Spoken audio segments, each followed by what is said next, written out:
Hey pirate fans around the world. This is Mosquito Coast, the pirate Wild West.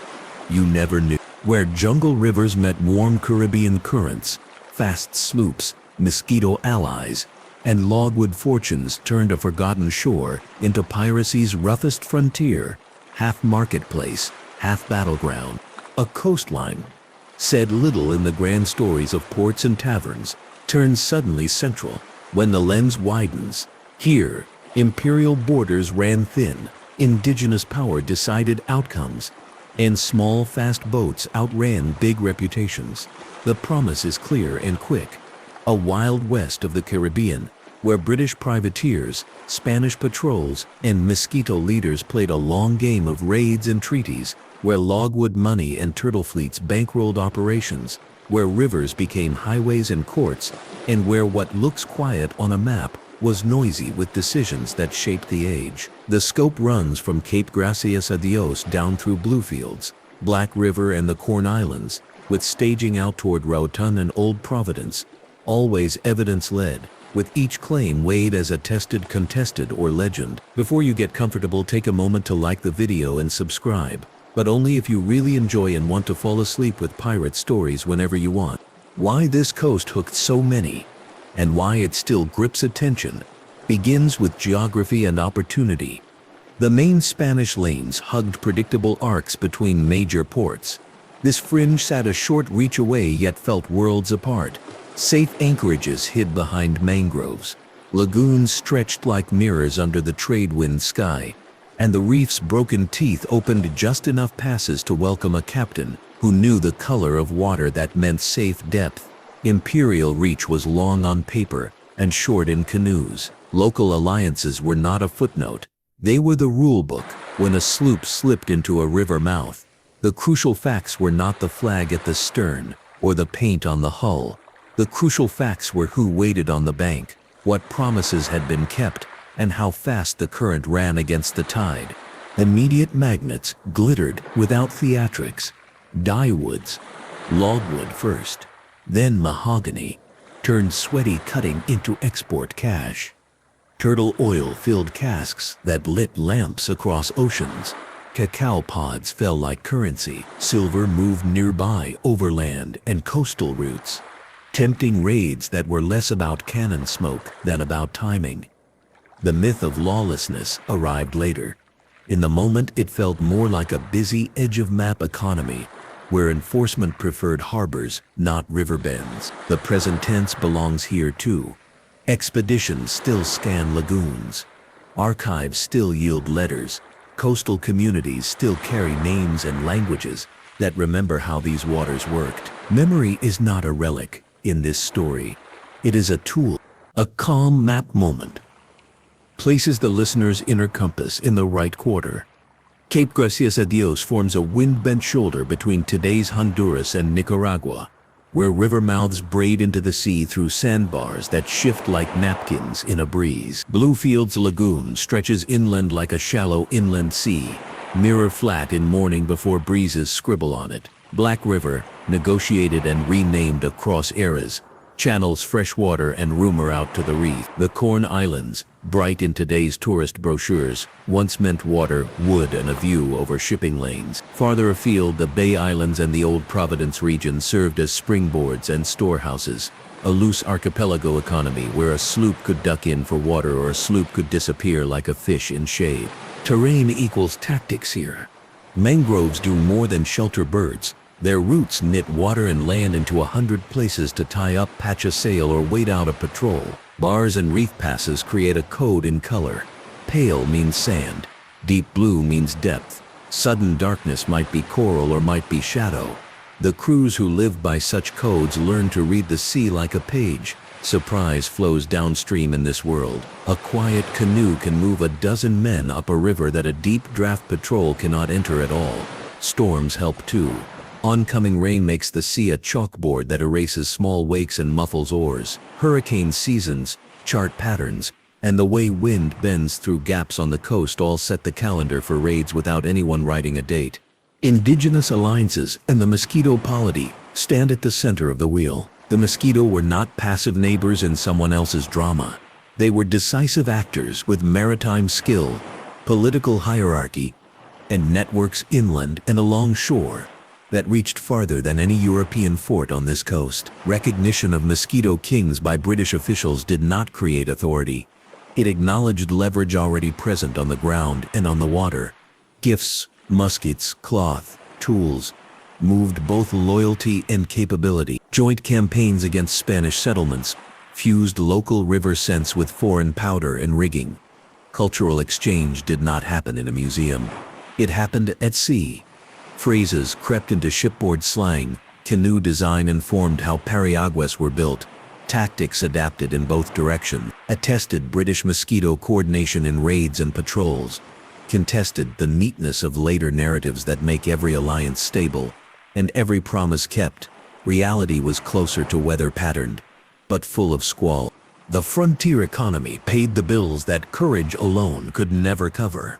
Logwood cutters, sinew deep in mosquito hume, and resin, stacked dyewood into rafts and sent the product outward, where London merchants calculated profits from pieces cut by men who never saw a counting house. Mahogany crews felled giants and learned the art of moving mass with tide and leverage. Turtlers eased dugouts over shallows at night, turned slow grace into meat and oil, and salted barrels that sailed as surely as bullion. All of this work lived under the canopy of contraband. The legal and illegal bled together where papers could be written in a tent and signed on a plank. Rum, cloth, powder, and iron came in. Dyewood, turtle, cacao, hides, and sometimes human captives went out, depending on the season and the moral weather of the moment. The money math favored those who could move quickly and carry little overhead. Low capital, high risk, quick liquidity, a formula that beat the formal port economy whenever a governor's attention drifted. Ports, inlets, and hideouts were more function than facade. Bluefields offered the broad embrace of a lagoon, where a vessel could careen heel over, scrape its bottom, and mend what the reef had scolded. Black River gave freshwater timber and a middle distance from major garrisons that felt like a safety margin. Sandy Bay and the Corn Islands served as watchtowers and pantries. Out toward Rotan and the Old Providence region, harbors turned into warehouses without walls, where canvas, rope, and stories were traded with equal enthusiasm. What made a place matter was a short list: water, wood, lookouts, local allies, and at least 2 exits if trouble came over the horizon. A textbook port with wharves and warehouses mattered less than a cluster of camps with canoes drawn up like sleeping dogs. Spain struck back where it could. Coastal patrols raised sails like eyebrows at every unfamiliar mast. Punitive expeditions burned camps, cut down shelters, and carried off tools, only to find the same camps half rebuilt before the ash cooled. Forts were proposed, and sometimes started. Disease and storms rewrote budgets and garrisons faster than engineers could lay a foundation. A detachment that fought bravely at a river mouth in March could be half sick by April and gone by June. The survivors carried back to a safer port by the very winds they had meant to use in pursuit. Case snapshots repeat. A settlement torched, a sloop seized and carried into a governor's harbor, under protest and pride, a villainous community, dispersed by official report, but noted by the same report as found again upriver. Control did not fail for lack of effort. It failed because mangroves, rivers, and alliances will always beat abstract lines on a European map when the ground favors the local. Letters of marque turned the same crews from outlaws to contractors in the time it takes to sign a paper. Anglo-Spanish wars lit beacons across the Caribbean. In one season, a captain could be a pirate by proclamation, and in the next, a privateer with a seal on the same activities. Colonial governors balanced propriety against usefulness. A sloop that irritated a neighbor could, under the right war, become an asset, licensed to strike the same enemy ships it would have struck anyway. Opportunists read the weather of politics as carefully as the color of water over a bar. Contracts and commissions painted a veneer over realities that remained muddy around the edges. Raider today, trader tomorrow, died the third day. Convenient deniability flowed both ways, all the way back to London and Madrid, when queries about excesses arrived on desks far from mosquitoes and mud. River war made the frontier feel like a chessboard flipped on its side. Canoes and periaguas, stout, shallow, and quick, could ascend where schooners sulked. Night moves were standard practice. Torches kept low, paddles soft, listening as much for frogs and birds as for the cough of a sentry. Sandbar ambushes turned bends into traps. Portages lifting boats over short ground where water failed, leapfrogged the heaviest patrols.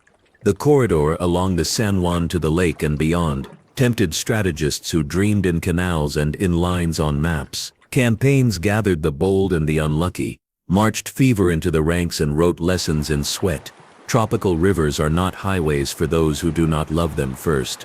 When imperial plans attempted to turn this wet stairway into a grand route, climate and supply shouted down ambition. Yet the effort itself reminds listeners of scale. Whoever controlled these rivers could whisper threats into the interior communications of a whole empire. Crews and communities formed a tapestry, not a slogan.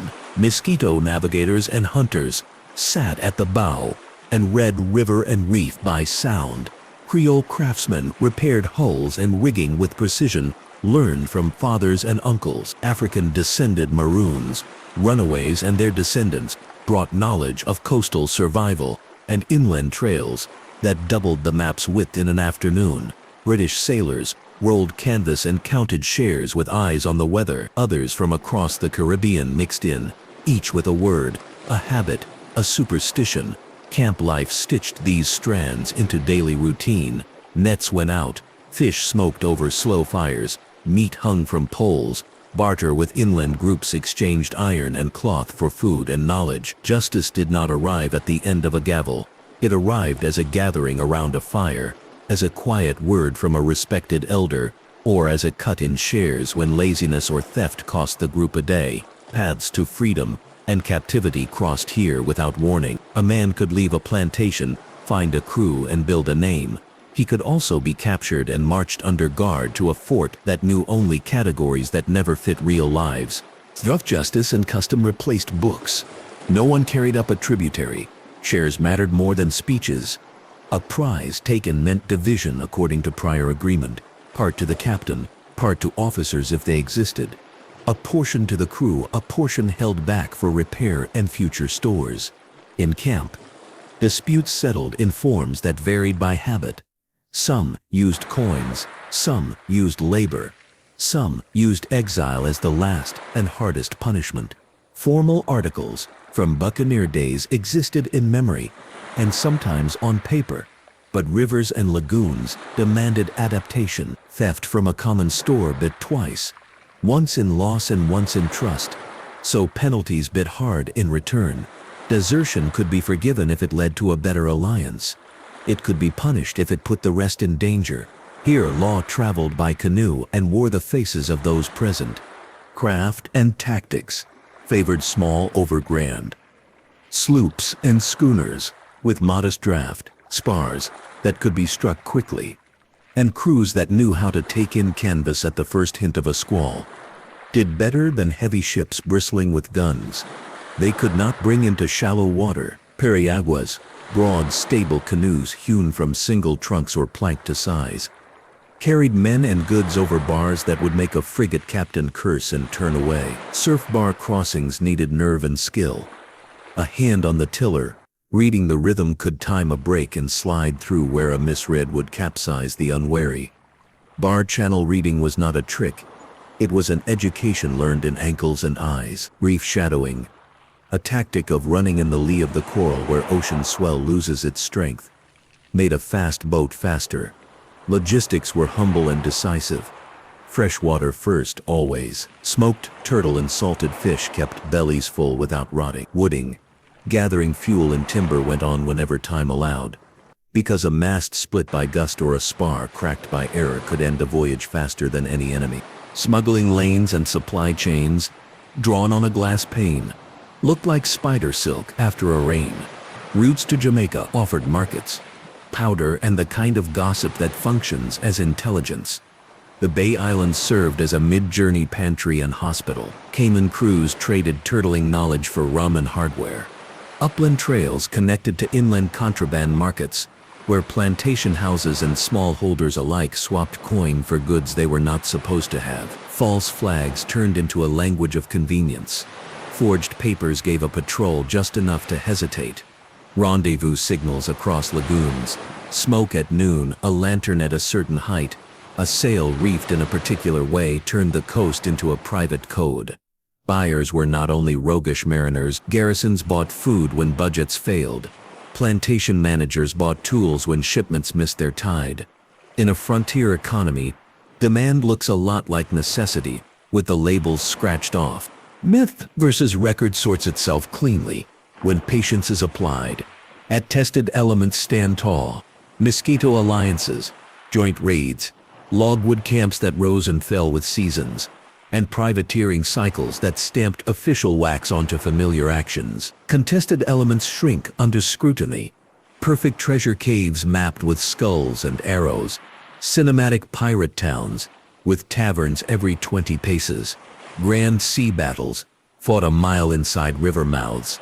Silence in the archives speaks as loudly as ink, where missionary accounts, naval logs, and colonial correspondence go quiet on a spectacle that later storytellers adore. The quiet means something. It rarely means that everyone forgot the best part. It usually means the best part was added later to make a good campfire great. Heads up on this: the absence of treasure chest finds does not argue against activity. It argues for a use and move economy, where goods transformed quickly into money, or into more supplies. Survival on a hard coast has no romance under close inspection, just respect. Hurricane seasons carve memories into sand and leave new channels where old paths sat yesterday. Fevers arrive without introductions, mosquito-borne, water-borne, passed in a bowl or in a touch. Supply collapses. Surprise even the prudent. A spoiled cask or a missed rendezvous turns a comfortable camp into a hungry one. Medical improvisation is a craft learned under pressure. Herbal knowledge from indigenous partners treats bites, fevers, and infections that would otherwise turn a scratch into a farewell. Limits remain.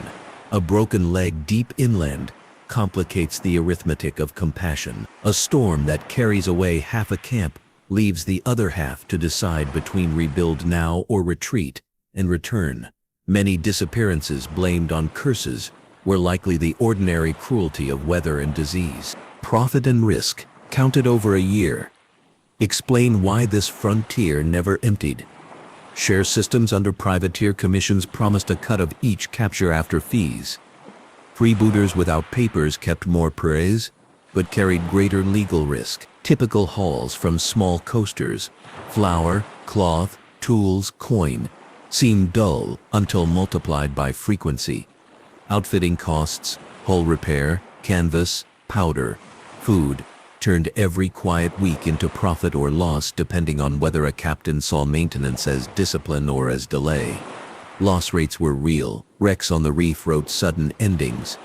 Ambushes on river bends punished carelessness.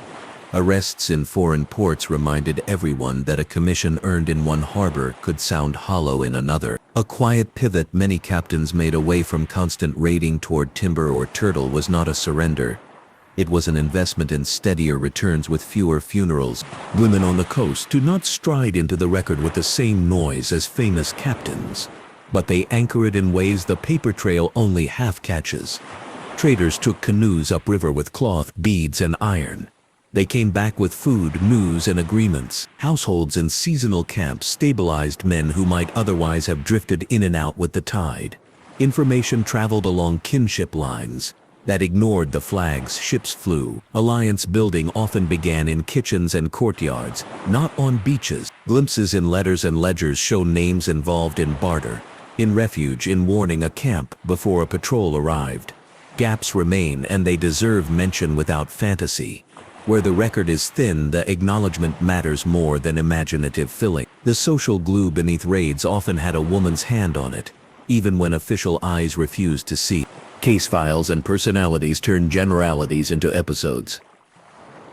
A captain with more nerve than caution pushes a sloop across a bar at dusk, guided by a Mosquito pilot who taps the gunwale twice when the wave rises right. A Spanish officer writes a frustrated letter about a settlement burned to ash, only to note in a line that reads like a sigh that the same faces were spotted upriver a month later with new canoes and the same dogs at their feet. A British magistrate, aware of diplomacy's delicate threads, delivers gifts to a recognized king at Sandy Bay and writes with carefully neutral pride about good order, as if describing a parlor instead of a wind-scrubbed shore. A missionary records baptisms in a hand steadier than the canoe he arrived in, then adds a note about the price of turtle oil rising when storms delayed the fleet. Each vignette shows what the larger picture sometimes hides: speed, betrayal, humor, and the way news outran sails along riverbanks.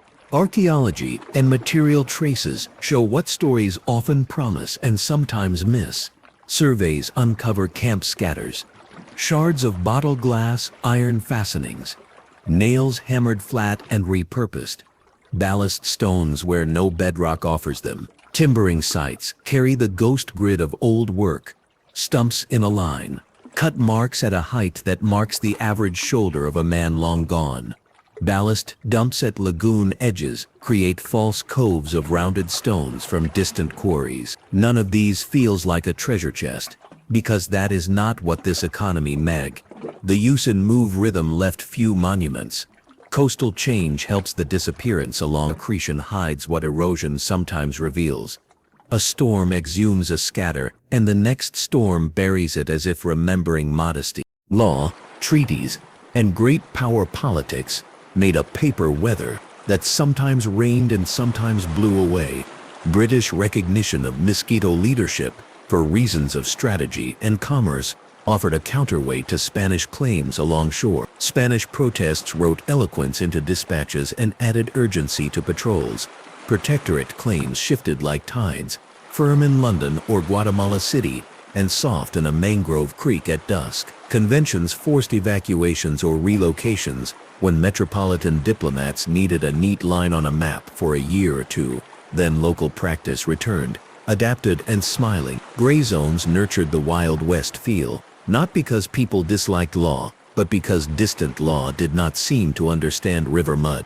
Echoes into the 19th century complicate any neat ending. Filibusters, freebooted political adventurers, looked at the river corridors and saw fast roads to dreams that did not belong to them.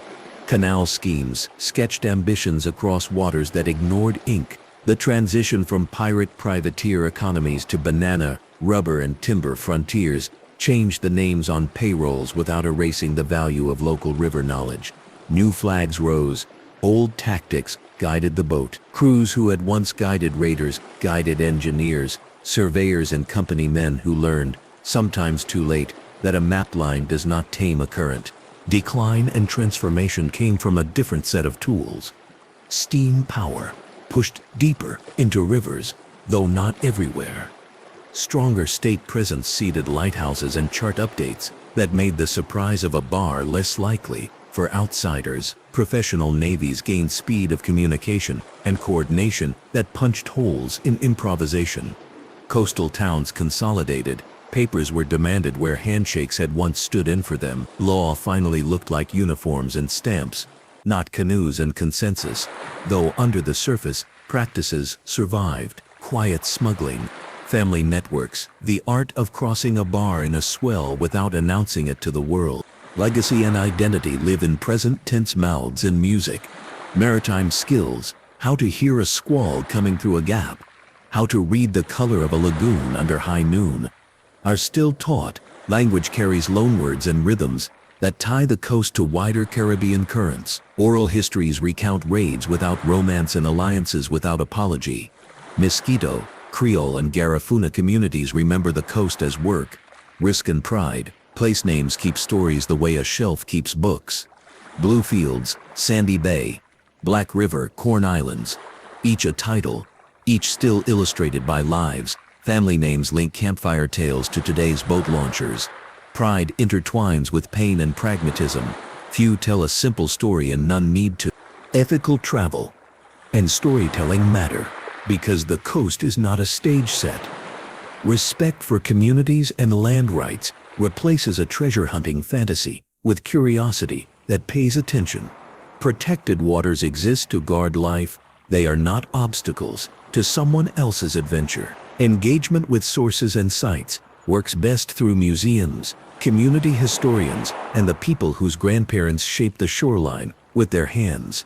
Stories told with care last longer than those told with fever. The difference isn't in adjectives. It is in listening before speaking and in checking a thrilling line against a ledger or a letter when such a record exists. A closing arc gathers the threads without tightening them into something the place itself would reject. The hook returns with calm force. A Caribbean Wild West built not on tavern glamour, but on reefs, rivers, and relationships. The clear takeaway stands. The Mosquito Coast reshaped piracy and privateering by fusing indigenous power with shallow water tactics and a cash and contraband economy. Influence did not always radiate from famous islands. Sometimes it flowed quietly from a lagoon at dawn, where a canoe slid into a channel, the color of tea. The decisive invitation rests gently. Weigh the frontier freedoms that drew crews here against the costs paid by local peoples who made the frontier possible. See this shore not as a footnote or a backdrop, but as piracy's most revealing frontier, one that explains more by existing than any long duel ever could. The coast invites a slower look, the kind that settles under the skin and replaces quick stereotypes with details that feel lived in. Picture a sloop at daybreak, canvas still damp. The sea the color of brewed tea where river water spreads into the Caribbean. The helmsman keeps the bow just off the bar, reading not instruments but the way foam breaks on brown water. A Mosquito pilot, barefoot and sure, watches the cloud line for signs of squalls scooped between hills. He taps his knuckles twice on the gunwale when the wave rises right. The boat slides over the lip, into the lagoon, and the world goes quiet. Mangrove roots like fingers, a mirror of water, and the muffled sound of paddles from somewhere deeper inside. This is not a stage for grand fleets. It is a place where small decisions win the long game. Let's take it step by step. The draw was never lawlessness for its own sake. The draw was a working frontier where official rules lagged behind reality. Crews could repair, resupply, and trade where governors could not inspect every barrel. Indigenous allies could negotiate terms that placed their priorities alongside anyone else's, not under them. A captain who misread the current political or title found himself stuck, and a captain who listened found doors opening where maps showed only green and blue. Quick fact: the value of logwood came not from its weight, but from its color. When shaved and boiled in European workshops, it dyed cloth, the kinds of blues and blacks craftsmen prized. That meant a cluster of men with axes and a chain of buyers across the sea. It also meant the kind of export that traveled well by water and sat in stacks that drew less attention than silver. Mahogany later added heft and prestige, massive planks that became tables and paneling, the kind of furniture that outlived the men who cut it. None of that labor was romantic on the ground. It meant insects, it meant sweat, it meant nights of smoke-thick air to keep mosquitoes at bay. Yet each raft of wood sliding toward the bar meant coins somewhere else. The coast hummed with a quiet arithmetic: cut, cure, float, sell, repeat. Turtling looked gentle from a distance and harsh from up close. Crews eased into shallows at night, watched shadows glide, and turned centuries of observation into food and oil. The craft was patient and skilled, a hand on a shell, a timing learned from elders, a calm rope around flippers. The catch fed camps and garrisons, the oil-filled lamps in houses that never saw the Caribbean. The work smelled like salt and smoke, and made a ledger balance in a way that rating alone could not guarantee. Heads up on this: the very turtles that built livelihoods also wore stories in their shells, roots remembered across generations. Beaches returned to with a loyalty that crews respected, even as they relied on the catch. In that paradox, dependence and care, camp life found one of its quiet rhythms.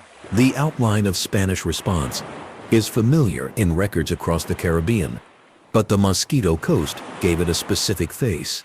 Coastal patrols did not fear battle, they feared ignorance. A frigate could not will itself into 3 feet of water, and an officer trained for line-of-battle maneuvers faced a test that the manual never taught: humility.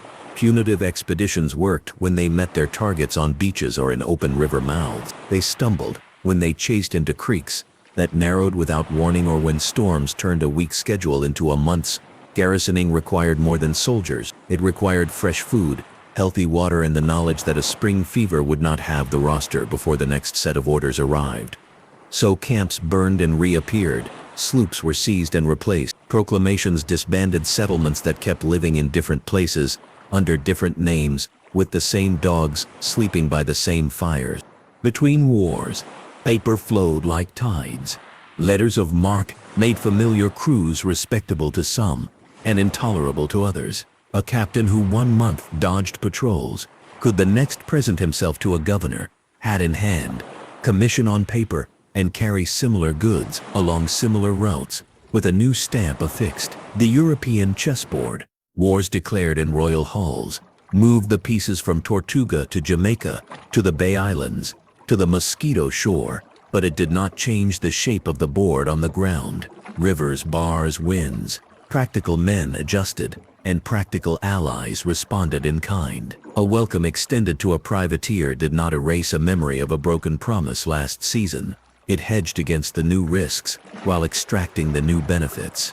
Attested, commissions reshaped reputations overnight. Contested, any claim that a seal and ribbon changed the hearts of neighbors who still had to live with the outcomes. River war deserves a separate breath. Picture canoes pulled onto banks under low branches, their sides smoothed by hands and years. Picture a quiet force of men, eating, sharpening, listening for the sound that does not belong. The creak of a foreign rudder, the laughter of men who have not yet learned that the forest carries voices. Night movements, suited crews who did not need lanterns to see. Sandbars learned the names of those who crossed them and punished the names of those who didn't. Portages were not heroics, they were muscle memory. Lift, shift, step, set down, breathe, repeat. The corridor, up the San Juan, to the lake and beyond, glittered as a dream in European minds, a water stairway to the Pacific. It punished that dream faithfully, marching men through heat and steam, feeding them well enough, keeping powder dry and keeping morale intact. These became the battles before any battle. The few lines in later biographies that mention a young naval officer paying for ambition with sickness on that river corridor are reminders, not curiosities, that the jungle counts the cost evenly. A mixed world emerged along the inlets and paths. The way people greeted each other told a story. The combination of languages, the switch of words, the laughter that smoothed over a mispronunciation. A Mosquito leader arrived with kin and allies, leaning into a role shaped by both local authority and foreign recognition. A Creole boat builder haggled over planks, his eye on the grain and the knot, not on a flag. A maroon hunter pointed upriver with a chin, not a finger, and traded a warning for a favor to be decided later. A British serial, scarred, clear-eyed, returned to a camp that had already made room for him with a cup and a chore. Others from Cuba, from the Lesser Antilles, from coastal towns to the north and south, drifted in and out, not a melting pot, but a stew where textures remained and flavors merged. Camp justice reflected that mix. When a man stole from the common stores, his punishment crafted 2 lessons at once. He could not eat at ease on others' effort, and the group could not afford to be vindictive when the next storm might require all hands. Even the sea language of the coast carried light touches from everywhere. A reef that forced the bow into a predictable shimmy earned a nickname that meant the same thing in 3 tongues. A certain gust through a gap had a name that made children grin and elders nod. The kids grew into helmsmen and pilots. They taught apprentices where to tie knots, so the weight fell right on the wrist. not the fingers. In that transmission, practical sung as a work chant, told as a joke, corrected with a patient smile. The maritime identity of the coast took its shape. A museum could explain some of it in a label. A morning crossing taught more. Smuggling refined itself into a gentle science. Papers could be forged, but a tone of voice could not. A false flag might present a clean silhouette from afar, but a patrol's spyglass could still catch the wrong rigging choice. The best trick remained the simplest: be where patrols didn't expect, at hours they didn't prefer, under weather they didn't love. Signals across lagoons stayed discreet. A single lantern hung at a lower rung than usual. A sail reefed one panel more than the wind demanded. A bluff with a stand of palmettos lit at its base for 10 minutes, and then went dark. Those who needed to know understood. Those who didn't shrugged at a shepherd's fire or a fisherman's late supper. Routes to Jamaica and the Bay Islands kept money turning. Routes inland kept food and news rich. Garrisons bought the same smoked fish as giants and the same salt as smallholders. A frontier like this narrows the distance between the official and the ordinary. Myth stepped in wherever memory left gaps and made the story too tidy for its own good.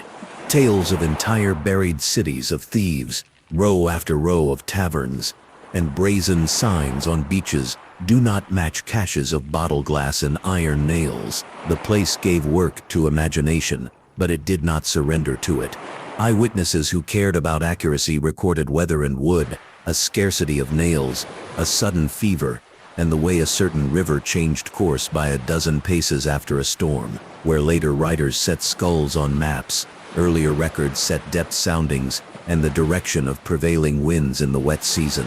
That does not flatten the legend, it focuses it. When a coast survives in oral history for centuries, the strongest lines are the modest ones. The bar is higher after the storm. The lagoon lies when the wind is behind you. The frogs go quiet at midnight in that bend. These are not grand statements, but they saved more lives than a poem about a cursed cave ever could. Survival rules were sparse and relentless. Storms arrived without apology and left with the ground rearranged. Fevers punished the brave and the unwary. The same way, a careened hull rested on stakes that might shift in the night if the tide coaxed them to. A shortage of fresh water turned strong men sour.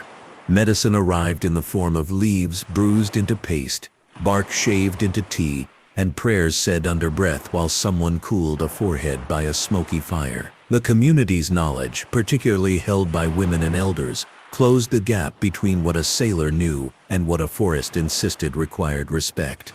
That partnership kept camps whole. It did not make them invincible, and no voice with experience ever pretended otherwise. The arithmetic clicked without romance. A small coaster taken on a sandbar yielded a modest haul of flour, cloth, maybe casks of molasses or a pot of coin. Divide, subtract costs, tuck away a share for repairs and count again only when barrels were full and sails tight. Outfitting a sloop cost less than courting favor in the right court. Losing one meant more to a family than to a ledger in a far capital. That scale made the coast a magnet for those who preferred many small successes to one grand throw. It also made the frontier a school for cautious boldness. Captains who lasted knew when to slip and when to stand, when to bring a prize home and when to let it pass because a patrol waited a mile farther out, dressed as a fisherman. Women's work stretched beyond provisioning and into the subtle labor that made alliances durable. A basket of cassava, delivered to a camp at dusk, carried quiet terms along with food. A marriage, blessed and celebrated in a blend of traditions, linked households and promised safe passage across certain stretches. Traders negotiated with the kind of patience that outlasted a captain's temper. They built networks that sent warnings through kitchens clear across lagoons. Children learned 2 or 3 languages before they measured 5 feet in height, and they grew into adults who translated more than words. The record shows their names only sometimes. Where it does not, it shows outcomes that do not make sense without them. A few vignettes bring the whole shore into focus. A sloop lies on her side near the mouth of a creek, propped on timbers, Men scraping barnacles and caulking seams with pitch that smells like a cook fire. Dogs fan their ears and sleep under the hull's shade. A canoe glides in with 2 women and a boy at the paddle. Plantains heaped in the bow. A bundle of letters tucked under a cloth near the stern, bound for a man who can read and will read aloud. The boy listens with the blood-still attention of someone who wants to be the one who reads next year. He will learn to sign his name with a flourish, and to tie a particular knot in the dark with his left hand. The sloop will go back to sea. The canoe will slip upriver before the afternoon wind makes the lagoon chatter. The letters will alter a plan, save a life, and start an argument that ends in a laugh. In another corner of the coast, a Spanish officer sits at a rough desk with good paper laid on a plank. He writes by daylight because he does not trust the candle to behave in the humidity. He describes a raid, a pursuit, and a storm that scattered the patrol like gulls. He adds a line that betrays admiration. The enemy knows these waters better than we do, and another that betrays weariness. The men complain of biting insects and no dry floor. He draws a sketch of a bar with arrows that show where the river now runs and where it ran last season. He seals the letter with wax that sweats, hands it to a courier who will find a boat, and understands that by the time it is read, the bar will have moved again. His honesty becomes a kind of service the coast repays in respect. Far to the northeast, a governor reads a report, frowns, and asks for a list of ships fit for shallow water. The list is short. He writes back with orders that sound decisive on paper and thin on the tide. The same governor meets with a Mosquito envoy a month later, sets gifts on a table, a musket, braided cloth, a knife with a handle carved like a fish, and speaks the language of statecraft with care. The envoy accepts, replies in a measured tone, and leaves with the same confidence he brought, that his people's strength comes from the shore, not from a signature. The governor understands more than he admits and less than he knows he should. The coast keeps teaching, one small test at a time. Archaeology's patience matches the coast's. A team in the dry season walks a line of shore where storms sheared off a scarf of sand. The year before, they find a scatter, a greened nail, a shard of bottle with a rolled lip, a flat pebble that should not be here because the nearest river capable of carrying such stone lies far up current. They map, note, and leave the site quiet. They return in the next dry season and find that the sea has given them a little more.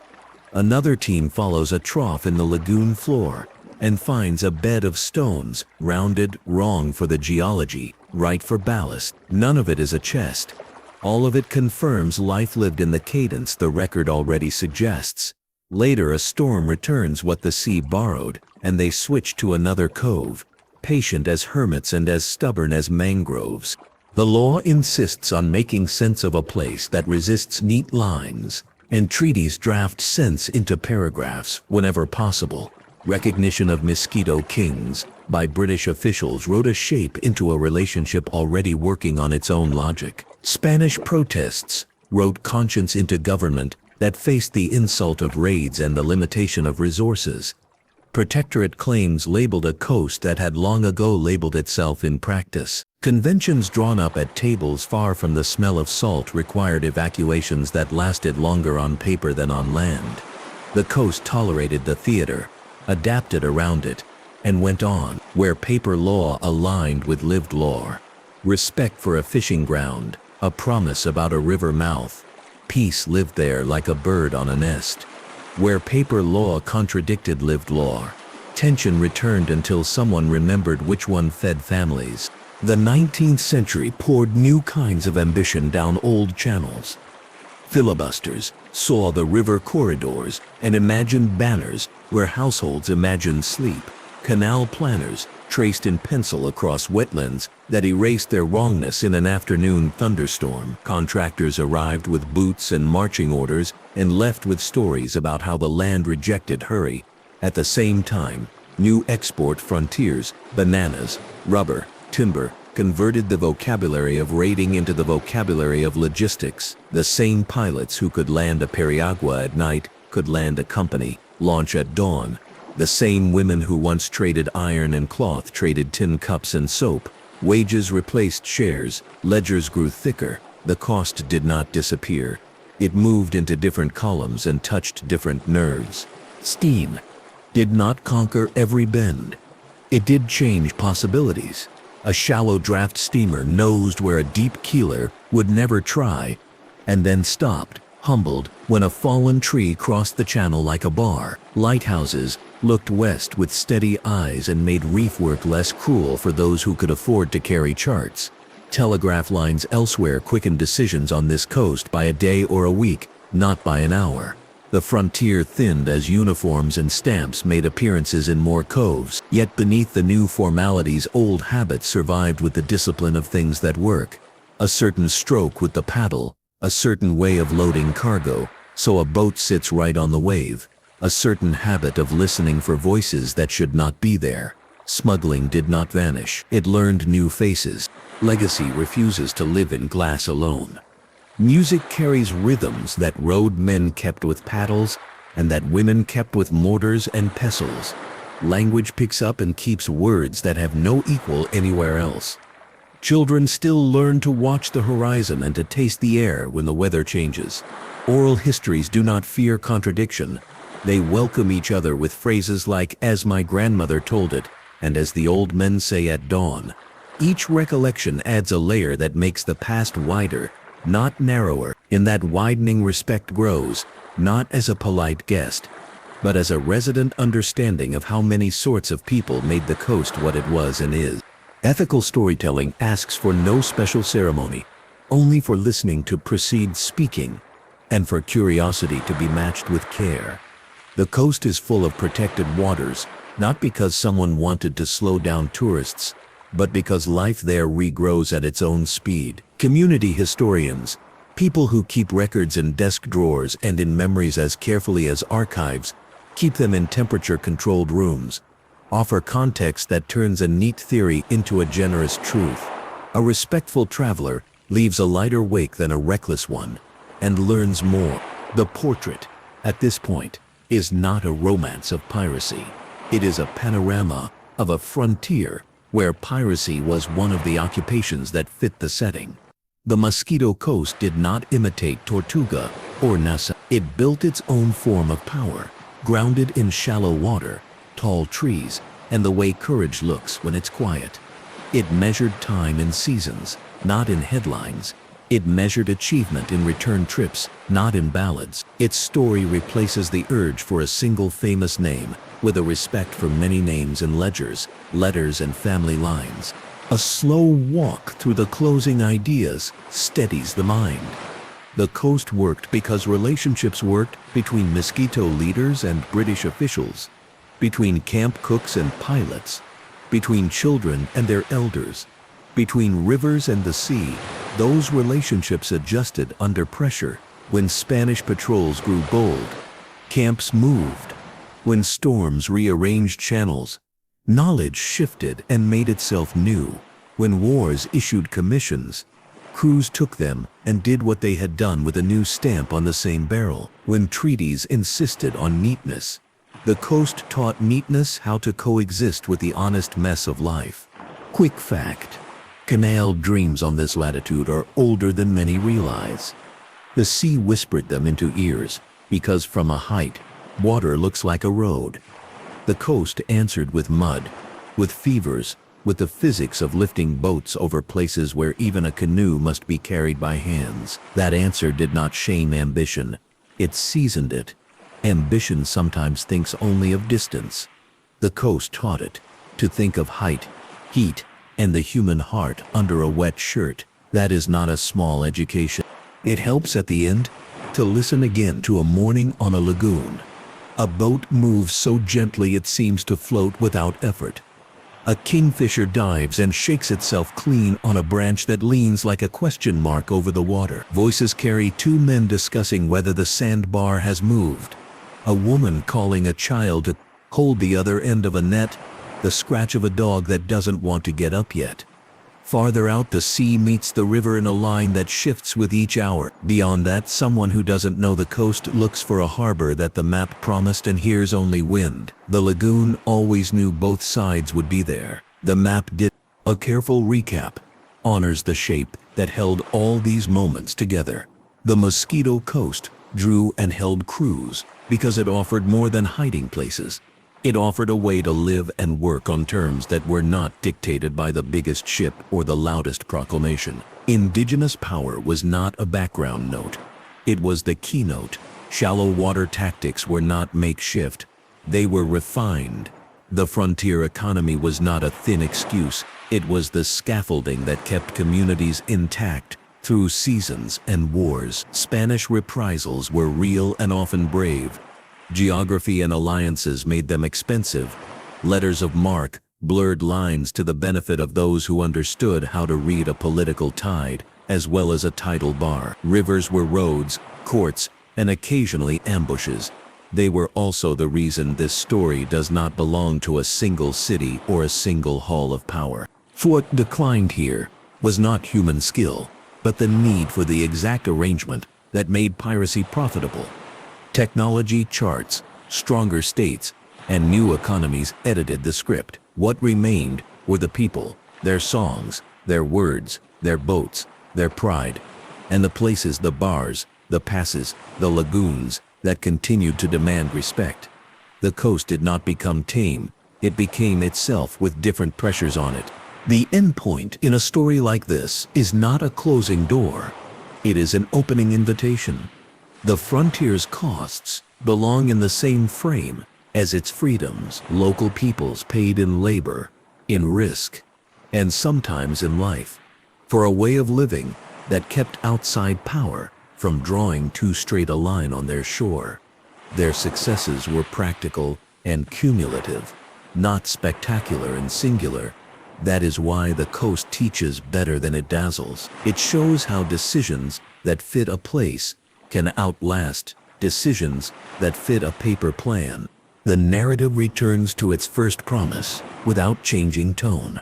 A forgotten shore took center stage because readers of the world learned how to read the map differently. Where jungle rivers met warm Caribbean currents, fast sloops, Mosquito allies, and logwood fortunes indeed turned a quiet edge into a rough frontier, half marketplace, half battleground. Not the cartoon of pirates, not the myth of endless taverns, but a landscape of real work, real danger, and a kind of rough peace earned daily. The clearest takeaway sits steady.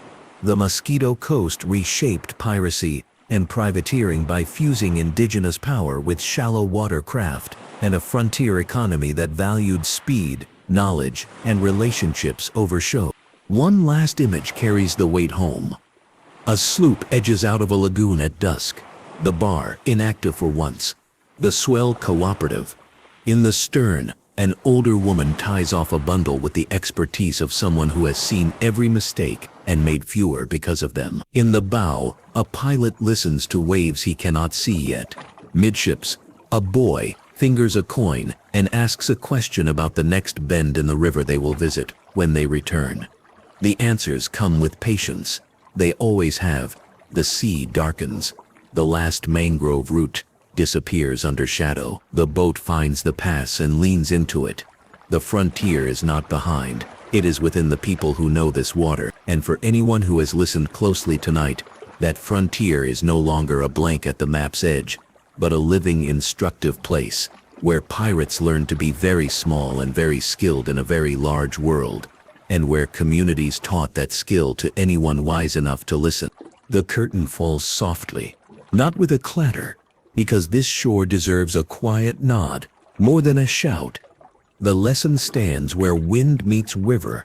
Power here was never only in cannon or decree. It was in hands on paddles, eyes on bars, minds tuned to weather, and promises kept in camps that left few ruins and many descendants. As the last light slips off the reef and the reef begins to hum with night, the invitation lingers for the viewer to weigh frontier freedom against the costs paid, and to see this coast not as a footnote, but as one of piracy's most revealing frontiers.